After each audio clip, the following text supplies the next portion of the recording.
Hi, this is Jack Stanley, and I'd like to talk about the current state of affairs in relationships today, dealing with politics. It's a fascinating thing. Have you all noticed?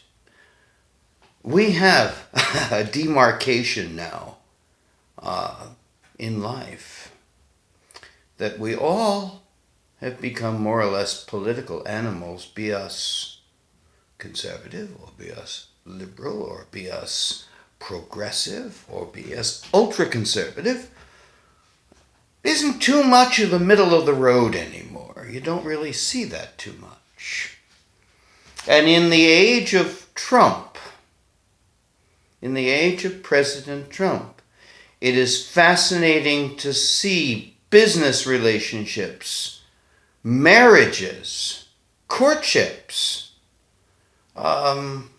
friendships dissolve because of political ideology. I cannot recall in my life seeing anything like this. Maybe you haven't either. It's something unique that has happened in this country. And it is interesting also that there are generational feelings and thoughts,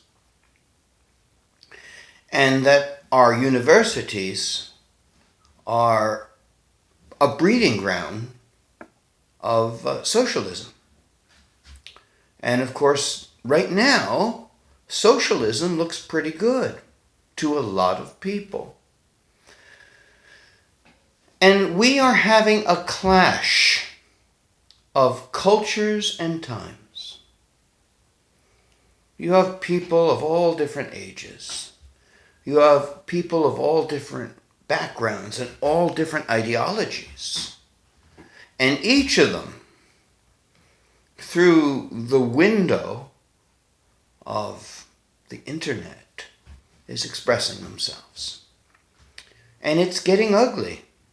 And I have a feeling it's going to get uglier as time goes on.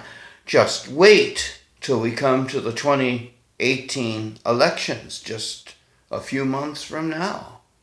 It is going to get downright nasty. There are going to be protests. There's going to be fisticuffs. There's going to be fighting. There can be people hurt all over this political ideology. And I'm not saying which one is correct. But I will say that all sides have gone a little bit beyond the pale. It isn't good to insult people. There's a sense of diplomacy, of course. And a lot of times that is not the case with the present administration. He kind of speaks off the cuff. For those that are used to diplomatic conversations, that can be shocking and can certainly shake and rattle things up. But there's also this amazing hatred of that administration. And I mean to the point where views or words or addresses or programs and speeches by individuals who are pro this administration are forced to cease. And while there is a strong backlash against the administration, who is looking in a very different direction than a lot of the socialists are, or a lot of the young people are. You know, Thomas Jefferson used to say that he believed that every generation should have the right to rule itself, that it isn't the right of previous generations to dictate law. And he felt that there should be a new constitution every generation. Now, that is not the case. Our Constitution, of course, is from 1787. And perhaps there may be a constitutional convention in the not-too-distant future. My question is, from that convention, what will come of it? What will become of the United States of America, and how will we look at each other, at our government, at our laws, and of our rights? Should we reopen the Bill of Rights? Should we question all of this? Because I will tell you, I'm watching this country tear itself apart over ideology, over race, over ethnicity, and over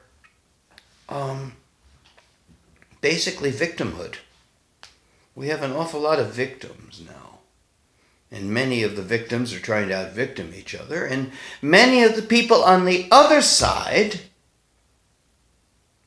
have no understanding nor concern about some of the people that are claiming issues of harassment. I mean, Black Lives Matter. They do have certain things that are important that need to be said. Antifa. They have an agenda, and they do have some things that do make sense, but they have a lot of stuff that don't. But the same thing could be said on the other side of the coin. The administration has many things it wishes to say, but there are many things that aren't right. So we are at an impasse here. And if you look at what's going on here, you have all the makings of a revolution. Now, I'm not saying a revolution like in 1776, but something has got to give. And I'm really not sure at this point, because we have been pushed and separated and attacked verbally by the right, by the left, by the extremists on both sides. And where does it stop? Where does it end? These are very, very troubling times. You know, I remember Martin Luther King. I used to watch him on television. And he used to say about his children that Martin Luther King used to say that he hoped that his children would be judged on the content of their character and not the color of their skin. I think we're going in a different direction than Martin Luther King was pushing for. Of course, he was dealing with a time that's over half a century ago. We have changed. We have evolved. We're not the same people. We're not the same country that we were in the 1960s. I hate to say that, but it's true. Every generation has its good points and its bad. And sometimes the older generations wish to impose their views and their values on the new. And I think we're seeing a lot of this. We're seeing a wide array of thoughts and ideas. And since we have this amazing arena of mass communication, which is the internet, everybody has a bully pulpit. And everybody has the right to disagree. But there's so many views. The views that are expressed, if you look at it, are as wide and varied as the sands in the desert. What will come of this? I don't think anyone would be willing to guess. But there has to reach a point when everybody just steps back and says, what are we doing? And there will be a backlash, but I'm not sure which way.